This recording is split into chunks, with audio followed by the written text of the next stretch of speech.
You are a monkey. You love to swing on trees. You want to subscribe to Serjuh. You must reject society and return to Monke. Ladies and gentlemen, welcome to Ancestors, the Humankind Odyssey, a game I can only describe as pointless. Now before you go monkey mode on me in the comments, I mean that in the least negative way possible. Ancestors has some appealing parts to it, but as a game, it doesn't serve any purpose. There's games that act as a platform for a message or deep thought-provoking questions. There's games that provide intense adrenaline-inducing gameplay loops. Hell, there's even games like Bad Rats that introduce you to different problem-solving thought processes that can be applied in other games or even in real life. What's 9 plus 10? 21. When I think of Ancestors, it doesn't fit any of those. All I learned in my time with it is that at some point, maybe, possibly, our monkey ancestors found monkey bread. There is no story to this game. The entire premise is you evolving from monkey to less monkey. You could consider your entire evolutionary journey throughout the game as the story of our monkey ancestors, but I don't like the idea of having a thought as an ancestor. Which means the only thing going for video game is the gameplay. And here I have to give the developers some credit. They did a fantastic job of immersing you in your role.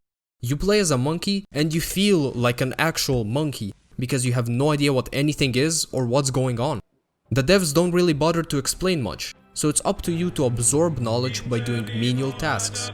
Pick up a thing, sniff it. Oh, it's a rock. Pick up a thing, sniff it. Pog, it's a finch. Pick up a thing, sniff it. Ugh, it's Borderlands 3. Doing this is quite enjoyable, as it's a constant dopamine drip of new information. You feel somewhat rewarded for doing something pointless like sniffing a goddamn rock. As you do your sniffing and other stuff, you accumulate neuronal energy, which can be spent on unlocking neurons, like the ability to swap items from one hand to the other. ¿Por qué?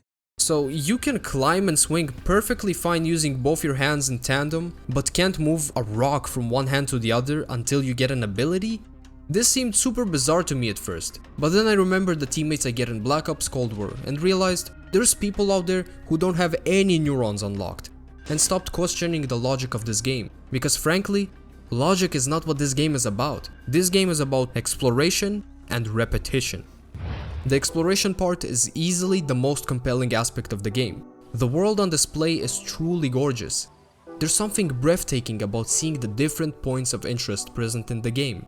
They're not overdone to any degree. In fact, everything about them is beyond simple, which gives them that completely natural vibe that fits the setting of the game perfectly. Honestly, if I didn't want to see all the locations in the game, I'd never finish it, because the gameplay, and more specifically its focus on repetition, is unintuitive and boring. As we've covered earlier, you'll be sniffing random stuff often, but another thing you'll be doing alongside that is altering objects or resources into serving a different or more beneficial purpose. This is done by simply moving an item from your right hand to your left hand and applying the fitting touch to it.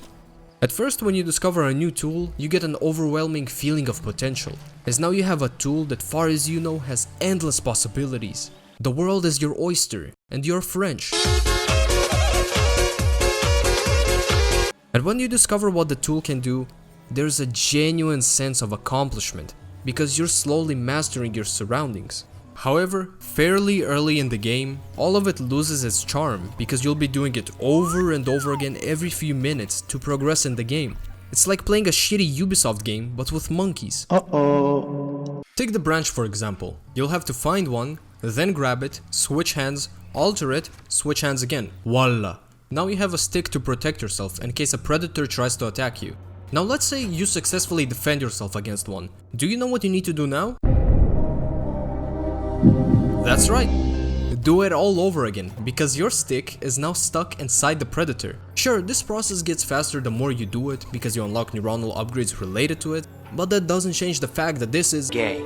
That's just one example too. You'll have to constantly battle numerous debuffs such as bleeding, poisoned, sick, cold or hot by eating or applying the correct plant, which in Cold's case is done by finding the correct tree, eating half of it, or by grinding it down with a grinder. which is made by finding the correct rock out of the 3 in the game, grabbing it, switching hands, finding another rock, and then hitting them together until you get the grinder. If this doesn't sound fun, then you won't find Ancestors fun, because that's what this game is all about. And it doesn't get any better from here. As I briefly mentioned earlier, this game is unintuitive and full of many decisions that made me feel like an ape. In Ancestors, you have 3 different modes known as senses used to scout out your surroundings. Intelligence is the first one, and you could look at it as the seeing mode, which will let you see what sorts of plants and animals are around you. Nothing really special about it. Then you have the smelling mode, which will let you sniff out animals and plants. Again, it's kinda basic, but I guess it could do some things the seeing mode can't. Now we have the final one, known as the hearing mode, which acts exactly the same as the smelling mode, but it has different visual effects. What I don't get about this is, why do I see sounds? I have a headset on me, this game has sound options, so why am I looking at sounds?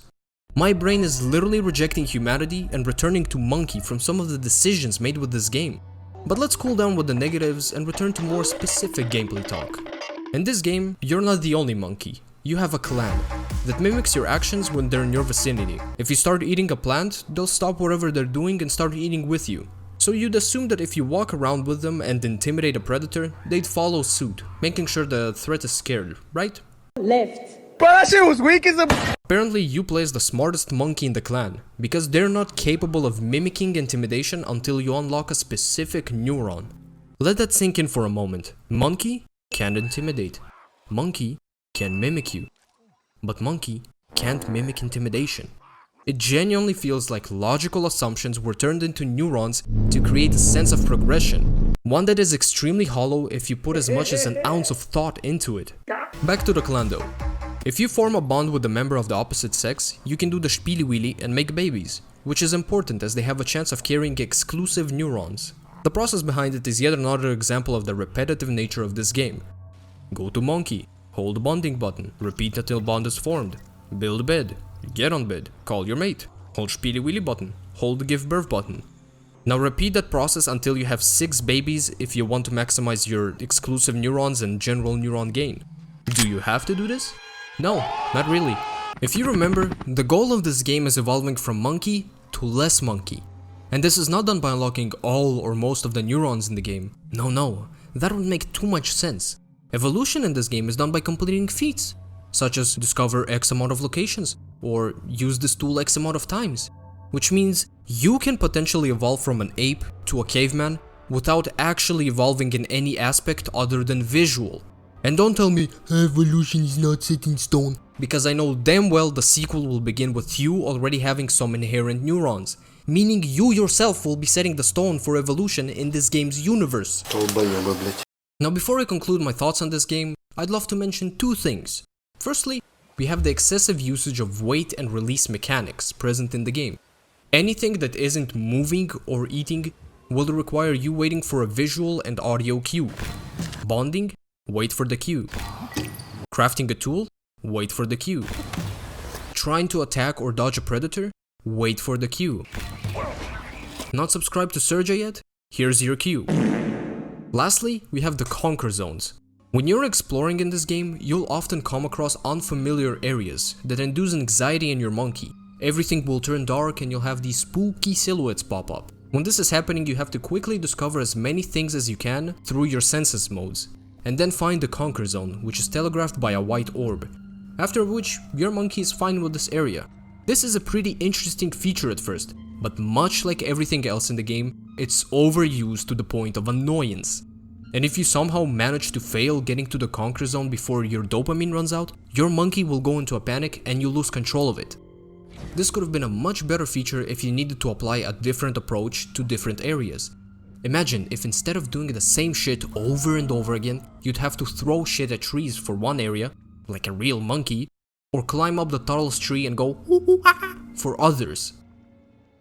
I like the idea behind this game and how you improve and unlock neurons by constant interaction, but I find the overall execution to be awful.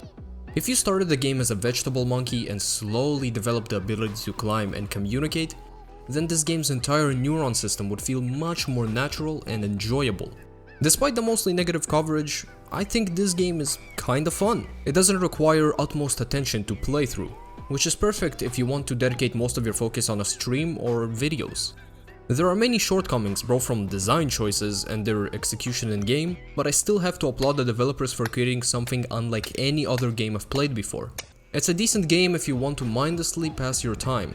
Outside that niche, it's a 4 out of 10. That's about it. Join the Bread Gang Discord server, link in the description, to bread with the gang or something, I don't know. Other than that, slap like, slap wife, hit subscribe, and I'll catch you next time.